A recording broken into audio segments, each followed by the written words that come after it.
Handaingo udala erakunde publikoa den heinean, emakume eta gizonen arteko berdintasun erreala lortzeko lanean egonda azken urte hauetan. Urtea hastearekin batera, lan hori aurrera eramateko egitura organizatiboa jarri genuen martxan, berdintasun teknikaria kontratatzeko lehiaketa publikoa egiteaz gain, martxan dagoenez gero berdintasun batzordea udalean, eta horrekin batera, 2013an udalak onartu zuen bigarren berdintasun plan aurrera eramateko hainbat egitasmo ere. Egitasmo horien artean kokatzen dugu jabekuntza eskola, emakume eta gizonen arteko berdintasuna lortzea denez helmuga, beharrezkoa da emakumeen parte hartze soziala eta politikoa sustatzea ahalduntze prozesuen bidez. Alegia, emakumeon izaeraren autokontzientzia hartzea, autoestima lantzea, gure gaitasun propioak ezagutzea, eta emakumeoi dagokigun espazioa ere berreskuratzea. Jabekuntza eskola azken finean, emakumeontzat egokitutako formakuntza espazioa da, emakumeen beharrak, realitateak eta gure bizi baldintzei egokitutako hitzaldi, ikastaro eta saio. Baina jabekuntza eskola hori baino askoz ere gehiago bada, harremanetarako espazio bada, emakumeen arteko elkartasun sareak sortu eta elkar ezagutzeko aukerak ematen dituena, esperientziak elkartrukatu eta elkarren artean disfrutatzeko ere espazioa bada. Andoainen, beste urte batzuetako esperientziari jarraituz, aurtengo eskaintza jarri dugu eskura, eta emakume guztiak nahiko genituzke hemendik animatu eta gonbidatu parte hardezaten ikastaro hauetan. Seguraski interesa dutelako, orain Sandrak aipatuko dugun eskaintza horretan, baina ez badala eskatu nahiko genuke gurekin harremanetan jar daitezten aurrerantzean beraien eskakizunak kontuan hartzeko. Eta orain Sandrari emango diotitzen.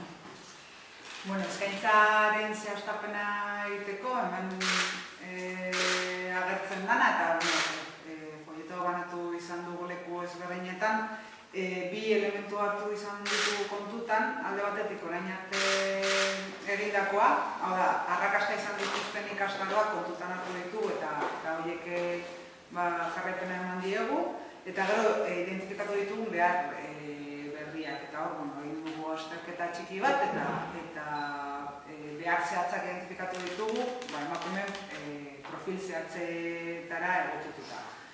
Orduan, horretaz gain eduki dugu kontutan ere emakumeon aniztasuna, eta saiatu izan gara eskaintza aniztasun hori jasotzea, eta orduan, antolatu ditugun ikastaroak izan dira. Alde batetik batukada feminista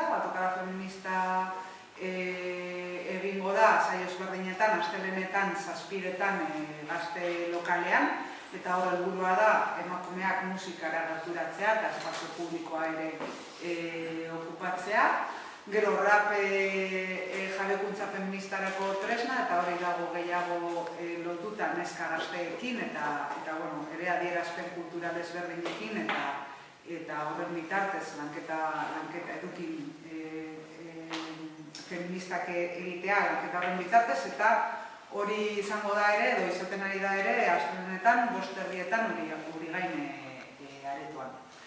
Gero gure sentimenduak landuz gube onartuz, dela adimen emozionala lantzeko ikastaro bat, emakume pixka nagusientzako zuzendua, eta hori maiatzak 16an hasiko da, aste hartetan, 6etan hori gain aretoan ere. Autodefentsa tailer antolatuko dugu azaroan, hor emakume ezberdinei begirako ikastaroa da, autodefentsa feminista lantzeko erasoi nola aurregin eta nola identifikatu ikasteko eta lantzeko.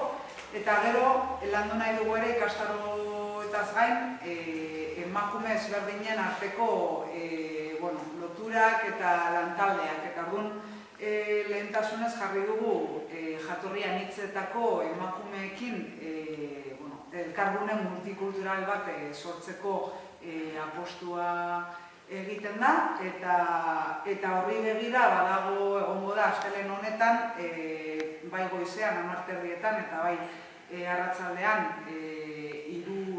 horietan ere aurkezpen bat emakume migratuei etorkinei begira.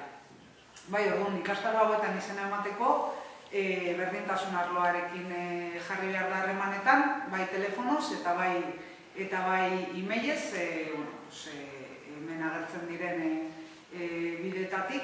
Eta aipatu bezala, animatu nahi ditugu emakume guztiak parte hartzea ikastaroetan, baina animatu nahi dugu ere, nahi ditugu emakume guztiak proposamenik eukiko balituzke gurekin konpartitzea, guregana etortzea.